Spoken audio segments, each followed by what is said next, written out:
पदाधिकाऱ्याच्या गाडीत रोकड आढळली असा आरोप निलेश राणे यांनी केलाय। मालवण पिंपळपारमध्ये तपासणी वेळी 1.5 लाखाची रोकड गाडीत आढळली। ही गाडी भाजप पदाधिकाऱ्याची असल्याचा आरोप करण्यात येतोय। गाडी सोडून द्या असं भाजपच्या त्या पदाधिकाऱ्यांकडून पोलिसांना सांगितलं जात होतं असा आरोप सुद्धा निलेश राणे यांनी केलाय। रोकड आढळल्याप्रकरणी मालवण पोलीस ठाण्यात गुन्हा दाखल झालाय। मालवण पिंपळपारमध्ये तपासणी वेळी विना नंबर प्लेटची गाडी आढळली। या कारमध्ये पोलिसांना 1.5 लाखांची रोकड आणि काही पाकिटं आढळली। रात्री 12 वाजता एक गाडी पकडली गेली मालवणमध्ये, ज्याच्यामध्ये पैसे होते। किती होते काय होते ते आता पोलिसांना माहित, ते डिस्क्लोज ते करतील, कदाचित अमाउंट कमी दाखवतील।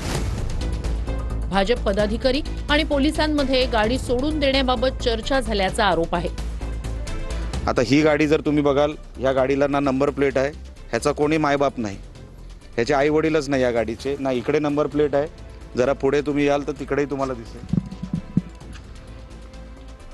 इकडेही नंबर प्लेट नाही।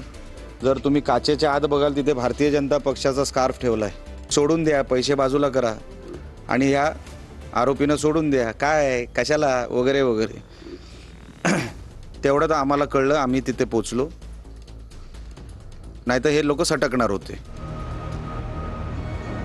याबाबत शिंदे सेनेच्या कार्यकर्त्यांनी निलेश राणेंना माहिती दिली।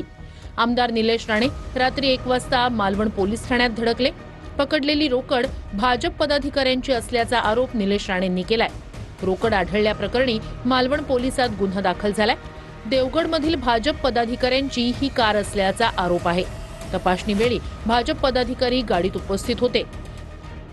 याआधी भाजप पदाधिकारी विजय केनवडेकर यांच्या घरी जात तिथे पैसे असल्याचा आरोप निलेश राणे यांनी केला।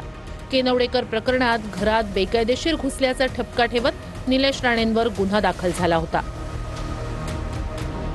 क्राईम पोलिसांनी पकडले। अच्छा, तेव्हा तुम्ही माझ्यावर आरोप करू शकता की मी घरात घुसलो की वगैरे वगैरे, तुम्ही जे आरोप केले। खरं तर मी घुसलो नव्हतो, आमची ओळख जुनी होती, तरी तुम्ही माझ्यावर आरोप केले। आता हे तर पोलिसांनी पकडलेलं आहे, आता काय FIR होत नाही।